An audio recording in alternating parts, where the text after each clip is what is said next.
retos, a qué retos se encuentra expuesta una mujer en el mundo del emprendimiento, de negocios, de personal cuando arranca un proyecto. O sea, ¿cuáles son los retos o cuáles son los paradigmas desde el ser, desde la construcción de su imagen como mujer ante los demás y obviamente los estigmas sociales por ser mujer?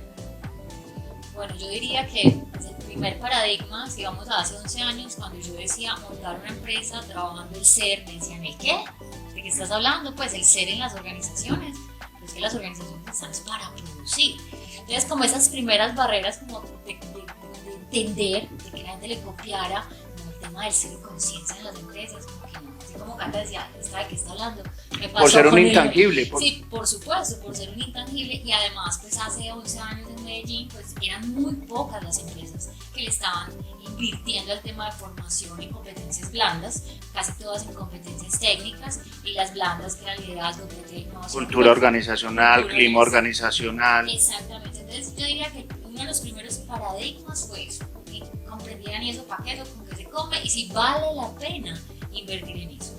Ya en temas de paradigma como mujer, yo pienso que una de las cosas ha sido poder equilibrar, como decía ahorita Cata, mi energía femenina y mi energía masculina, porque, y pues por mi experiencia laboral, pues casi siempre nos formamos en empresas donde los jefes eran hombres, entonces se convertía desde el ejercicio de liderazgo en el modelo, entonces un ejercicio de liderazgo muy masculino tiene unas características como orientado al resultado por encima de lo que sea, solamente la parte mental, los resultados, los números, pero cuando tú ya empiezas a trabajar un liderazgo más equilibrado con tu femenino, era algo que eran ahorita poniendo el corazón.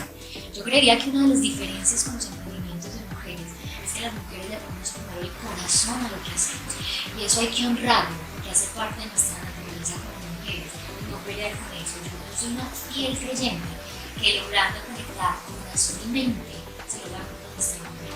Entonces ese sería como ese otro cambio de paradigma, como hey, yo puedo liderar una empresa desde el liderazgo femenino, sin decir que es feminista, que es distinto. Sí, ahí esa parte quisiera que pronto nosotros como hombres y desde nuestra perspectiva el martes tocamos el tema, quisiera que pronto nos expusieras qué diferencia hay entre esos dos términos, entre feminismo y... Exactamente, o sea, que nos hagas pues como esa diferencia, porque nosotros como hombres podemos de pronto caer en el sí, que nos ayude como a diferenciar ese paralelo que hay entre el liderazgo femenino, que lo hace con mucho énfasis, y el liderazgo masculino. ¿Cuáles son esas fronteras que hay entre uno y el otro para poder encontrar esa diferencia tan marcada que puedes encontrar en la organización? Creo que ahí también nos puede hablar un poquito ahorita Catalina sobre el tema que viene, ¿cómo se dice?, entrenando, dirigiendo emprendedores, y nos puede hablar como de esa diferencia. Pero Paola. Bueno, desde mi óptica, pues yo me baso en el tema de la energía femenina y la energía masculina, que son como el yin y el yang, las energías que todos los seres humanos tenemos, no importa si eres hombre o mujer, y cada una de ellas tiene unas características. Por ejemplo, la energía masculina, como les decía ahorita, es solo resultados, es destructora por esencia, mientras que la femenina es de proceso. La femenina es de cositas, es de detalles. Entonces, cuando vemos personas, por ejemplo un hombre con una energía muy masculina peleado con su femenino, entonces son hombres de comportamiento fuerte, hombres que no se permiten, por ejemplo, expresar sus emociones, y ahí es donde empieza como esa pelea en cada uno de los seres humanos. O al contrario, mujeres con un masculino súper alto peleado con su femenino, entonces se vuelven mujeres toscas, mujer como el macho de la relación, pues cuando lo llevamos en el contexto de relaciones de pareja. Yo tuve un masculino supremamente alto por mi historia de vida, entonces yo tuve que aprender a reconciliarme con mi parte femenina, y es como hacer una alianza estratégica entre ambas, como dejar lo mejor de cada uno. Entonces es muy lindo, por ejemplo, cuando encontramos hombres con su energía femenina y masculina equilibradas. Entonces, si yo llevo al contexto de liderazgo, son líderes que, si bien es cierto, dan resultados, porque en las organizaciones eso no es negociable, también les importa el cómo, y es a través de las personas. Y hay líderes, en Colombia tenemos líderes con su energía femenina y masculina súper equilibrada, y eso permite que tengan no solamente resultados extraordinarios, sino también el cómo lo hacen marquen la diferencia. No sé si con eso aclaro Sí. la duda de la energía Sí, femenina. lo que pasa Demasiado. es que puede ser un paradigma para uno. A mí cuando me dicen mi parte femenina, pues yo me imagino. Exactamente, eso quería aclarar yo, que no tiene nada que ver con la sexualidad. No, exactamente, No tiene nada que ver. ver. Yo lo entendí perfectamente. Es la energía con la que se trabaja, la energía que se emite. Son lo que ella decía, o sea, son dos polos, la parte femenina y la parte masculina, que todos la tenemos, tanto la mujer como el hombre, sino que se tienen que combinar, porque si no, la una absorbe a la otra y genera choques. Incluso mira ahorita en el rol del padre moderno, al padre de hoy se le permite, incluso socialmente, ya participa más en la paternidad, cambia pañales, se le permite decirle al hijo que abraza. Claro, eso es conectarse con tu femenino, pero si le decimos, como decía en la pelota de letras a Andrés, ahí le deje café. Porque hace 30 años al hombre, al padre, no se le permitía expresar sus emociones con los hijos. Y lo máximo que decía, ahí le dejé pues, o sea, ni siquiera hijo te amo, hijo estoy orgulloso de ti. Eso hace 30 años, 40 años, no se le permitía socialmente a los hombres. Entonces, socialmente se ha permitido ya más equilibrar esa energía femenina y masculina, porque se ha visto lo lindo que puede un ser humano equilibrado desde esta teoría con ambas energías en los diferentes roles que desempeñas. Y como decía, experto, no tiene nada que ver con la inclinación o la tendencia sexual. Y yo como ser humano, ¿cómo hago para equilibrar esas dos cargas? Por medio de juegos, libros, textos, una película, un seminario, terapia. Todas las anteriores. Por eso no es como que hay una varita mágica que te lo dé. Uniendo parte de los conceptos y lo que preguntaban ahora, yo creo en general, y eso lo hablábamos hace 8 días, una persona que se ha trabajado a sí misma, entonces digamos, no tiene por qué ser, como decía Pau, que es algo un poco general o que generaliza, cuando decimos, ay, todas las mujeres son iguales, todos los hombres son iguales, ahí estamos ya con el primer error. Entonces digamos, cuando una persona, una mujer, por ejemplo, se ha trabajado mucho, quizás ya no es, como decía Pau, tan pegada de la cosita que si me saludó, que si no me saludó, y el hombre también que se ha trabajado en sí, no va a estar también tan orientado solo al resultado, sea como sea. Entonces, y teniendo en cuenta lo que decía Pau, que también he tenido jefes, mujeres con masculino muy fuerte, que a veces como que ay, choca, pero que finalmente lograban como unos resultados. Entonces yo te diría que la varita mágica no está, pero primero no sé, yo diría, hay también que Pau complemente, tener conciencia que quiero, primero que estoy muy desequilibrado en algo, puede que en el conocimiento de la persona no sepa si esto es masculino, femenino, lo que sea, pero veo que lo que estoy haciendo no está generando cierta satisfacción para mí y para otros. Y desde ahí, ya cuando uno empieza como a ser más consciente de lo que uno hace, lo que uno piensa, uno también entonces decide qué ver, qué no ver, cómo trato al otro. Entonces está la película, está el libro, vaya este cosa, ya empieza como un despertar, diría yo, en mis palabras, que vos te empezás a interesar por otro tipo de cosas y vos empiezas a cambiar, pero no como hombre o como mujer. Y no cambias para que te vean. Ay, para ser un buen jefe, para ser buena esposa, buena novia, buen novio, en fin, o papá, sino que vos ya lo haces por vos, pero cuando vos cambias, ahí tocas a todo el mundo. Entonces es como parte del proceso. Catalina, yo tengo una inquietud. Pues como entrenadora de los emprendedores, te llega un emprendedor, un hombre y una emprendedora. ¿Se requiere un lenguaje diferente para el emprendedor hombre, para la emprendedora mujer, o el lenguaje y el trato es el mismo? Te voy a hablar de mi experiencia, porque eso sí, pues creo que habrá investigaciones, pues que no es el caso. Desde mi experiencia, sí. ¿Qué veo yo? Que cuando son los líderes, ellos están muy empoderados, saben lo que quieren, entonces no he tenido que hacer como la distinción porque este es hombre, porque es mujer. Creería que a veces me ha correspondido más de pronto por edades, que yo creo que las edades sí nos marcan ciertas etapas de la vida. Entonces a veces si el hombre es hombre y está muy orientado a lo que hacer, pero todavía emocionalmente no tiene muchas cosas desarrolladas, como le hablo, como le hago ver esto, que igual pasa con la mujer. Entonces diría yo que más que como el tema del género, más de pronto la parte emocional de la persona, sí hay que hablar de sí. Ahí creo, Cata, qué pena, que va enfocada la pregunta de Leo. En el momento, por temas emocionales, incluso hasta de cómo se construye desde su físico orgánico, biológico, tanto el hombre como la mujer, una mujer puede ser más sensible a un lenguaje en el tema de los negocios o en el tema laboral incluso, porque en el momento en que tú reprendes o llamas la atención, el lenguaje del hombre es mucho más directo y la mujer lo puede tomar como una ofensa, incluso hasta en el medio empresarial, cuando uno puede notar que hay diferencias entre el emprendimiento femenino y el emprendimiento masculino, en cómo se trata un administrador y una administradora, y cómo tratan a sus empleados, y cómo ven incluso son percibidos en el tema del liderazgo una lideresa y un líder masculino. Uno siente que hay ciertas diferencias, incluso hasta en la forma de decir y ejecutar las cosas, porque nosotros reconocemos, y lo reconocimos el día martes, que las mujeres tienen un talento brutal y tenaz para organizar. Son organizadas, son metódicas, conocen de procesos, polvo a tierra. Y ahí que el liderazgo femenino, el que habla Paola ahorita, habla de procesos. Sí, entonces mira que es muy diferente, pero en cuanto a, y voy a hablar también de mi experiencia personal, cuando tuve mujeres líderes reconocí eso, pero también reconocía que permeaban más fácil la parte personal y la mezclaban más fácil con el mundo profesional, o sea, amalgaman los dos mundos.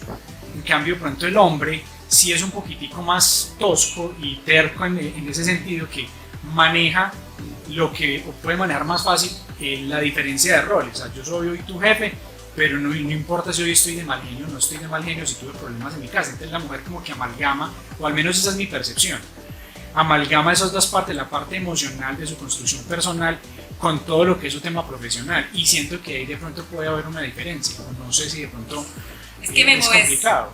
dos perspectivas, y para darle la palabra a Pau, porque como les decía, y cuando decimos Pau y yo, porque como hemos vivido también distintos escenarios laborales y emprendimientos, entonces yo he visto mujeres que no les importa tampoco nada la parte como del otro emocional. Entonces por eso yo vuelvo mucho a la persona, o sea, si hay unas características del hombre que tiene, como por unos comportamientos, y que los decía ahora Paola, pues que son muy generales, ¿cierto? Y las mujeres también, pero pienso que tanto en mujeres como hombres que no tengan muy desarrollado su ser, una mujer puede ser como jefe súper fuerte y que no te interese, pues que no le interese como tanto el otro, y que de pronto no genere esa empatía, que no tenga ese dominio emocional. Sí. Para mí, de verdad, como en este momento y conociendo tantas cosas, y por eso le digo, Catalina lo dice, pues por mi experiencia he visto que en cualquier escenario te puedes encontrar también hombres que sí se interesan por vos, pero ¿cómo estás? Otra cosa, he vivido como los dos escenarios, siendo hombre, siendo mujer, pues como en el caso de los jefes o de los emprendedores. Entonces yo soy de las que ya no generalizo, quizás antes lo hacía, ya no, porque sí he visto que eso depende mucho. Yo sé que esa palabra depende no es tan chévere, pero realmente para mí sí requiere mucho es cuál es la madurez emocional, la persona cómo ha integrado es que el depende es contexto, el depende es contexto, y no es lo mismo usted analizar de pronto una situación en cualquier... a ver, todo es cuestión de perspectiva para mí, y el ejercicio más simple es el ejercicio que por ahí uno lo ve en memes, el 9 y el 6. Si vos estás del lado de allá vas a ver el 9. Pero yo te voy a decir que es 9 porque es que yo lo estoy viendo de una forma y tú estás viendo un 6. Entonces, creo que el tema depende, es un tema también de contexto. O sea, ¿cuál es ¿cómo se llama esto? El entorno. El entorno. Por ejemplo, Juliana, nosotros los abogados nos satanizan mucho porque siempre le preguntan algo a un abogado y el abogado es depende. Y la realidad es depende, o sea, que su caso es diferente de otras personas. En cambio en ingeniería. En ingeniería es exacto. Ese depende, no depende tanto.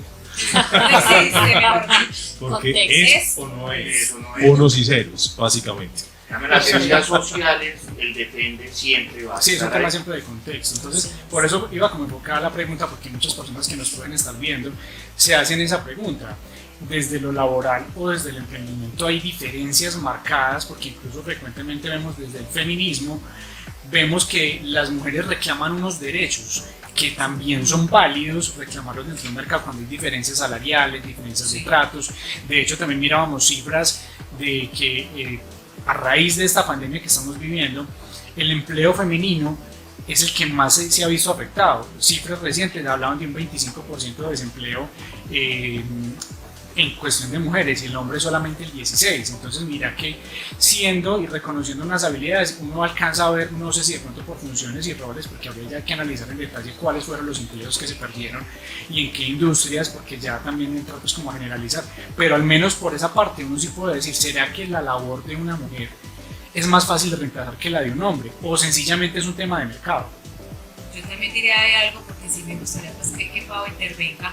Lo que pasa es que hay una característica que quizás no la mencionamos al inicio, la mujer, como desde la concepción, digamos, natural y social, tiene asociados más roles, digamos así, que los hombres, aunque ya lo que decía Paola también, eso ya cambia un poco. Entonces la mujer que es ama de casa, madre, trabaja, no sé qué, que hace mil cosas, que también tiene cosas para sí, que el hombre llega a la casa, que solamente hace esto, o sea, pero mira que lo que socialmente se ha dicho. Entonces por eso para la mujer quizás también no ha sido un escenario tal vez tan fácil desarrollar o emprendimientos o trabajar. Entonces por eso quizás habría que revisarle las cifras de desempleo, pero sí juegan papeles porque las mujeres sí tenemos, digamos, más roles en la vida, fue lo que socialmente se nos ha dicho, pero cuando se genera un equilibrio, un balance, esa brecha no es tan grande entre el hombre y la mujer. Claro que también hay que tener en sí cuenta que hay una diferencia poblacional en Colombia marcada entre hombres y mujeres, son más las mujeres que los hombres. Pero bueno, ¿qué tanto eso sería representativo? Porque habría que mirar también cuál es la cifra de empleo real y formal, porque también hablamos del tema del emprendimiento informal, porque muchas mujeres emprenden desde su casa y en la informalidad, y esa informalidad es desde vender dulces hasta, es que yo conozco muchísimas mujeres que incluso teniendo sus carreras profesionales apoyan sus ingresos adicionales con ventas por catálogo, hago cositas, hago macramé, hago pinturitas, o sea, y obviamente hablo pues en diminutivo, es porque son un montón de industrias que van ligadas al arte, al cuidado, a ese tipo de cosas y que normalmente no son tan visibles, pero realmente mueven la economía de una forma radical que quizás de pronto no es tan visible cuando el DANE muestra sus cifras. No hay forma de medirla realmente. Paola nos iba... Sí, yo siento que hay dos hechos importantes. Uno, que históricamente en los últimos años sí se ha abierto más el campo para las mujeres a nivel emprendimiento. Que desde las cifras es más emprendimiento en temas humanos, temas sociales. Por ejemplo, para las áreas de ingeniería no es tan visible que hay, obviamente me encanta que hay más tendencias, por ejemplo, de las mujeres desarrolladoras ingenieras, entonces cada vez va creciendo más porque el paradigma ha sido históricamente la mujer como en la parte social, en la parte de psicología, como en eso. Entonces me encanta que se esté generando esa apertura, que cada vez haya mujeres que quieran entrar más en todo el mundo del emprendimiento y que los hombres se estén cuestionando esto. Así que me encanta que se lo hubieran cuestionado el martes, porque en esa misma medida que se generan esas conversaciones se va generando apertura. Vamos a otro hecho, con todo lo que ha pasado con el COVID. ¿A ustedes no les parece muy extraño que, de acuerdo a las estadísticas, de los 10 países que mejor han manejado todo el tema de la crisis, 7 son liderados por mujeres? Eso nos está hablando algo a nivel de tendencias también. Vuelvo al tema del equilibrio entre lo femenino y masculino. Entonces, históricamente, si necesitábamos defender algo, si necesitábamos la guerra o necesitábamos que defendieran a la familia, mandaban al papá, liderazgo más masculino. Pero como ahora es de proteger. Entonces, si cuando alguien se enfermaba, ¿a quién le decían? ¿Al papá o a la mamá? A la mamá. Entonces, mira que se va dando también un tema de tendencias en cambio en el mundo. Y eso no es bueno o malo, a mí me parece súper fantástico que pase, porque es como vamos dando esos espacios a ambas energías que dependiendo del momento, del contexto, va a necesitar que saquen uno más que otro. Entonces ahora necesitamos algo más, digamos que de cuidado, que de guerra. Mira lo bonito. Entonces me gusta mucho también esa reflexión, porque me vuelve y me valida la importancia de seguir creciendo en este tema del liderazgo femenino y liderazgo masculino. No por pelear, sino por complemento. Yo pienso que tanto hombre como mujer es necesario. Siento que tanto una energía como la otra es necesaria y que dependerá del momento, y eso me da asertividad. Que debe haber un equilibrio, Paola, y que tanto la mujer no se debe sobrepasar ni el hombre se debe sobrepasar. O sea, tiene que tener lo que vos decías ahora, muy en cuenta los roles. Pero eso no significa que existan unos roles para las mujeres o unos roles para los hombres. No, son circunstancias y momentos. Y en esas circunstancias y momentos vos le tenés que respetar el rol de esa persona y esa persona te tiene que respetar tu rol y tu espacio. Bueno, hay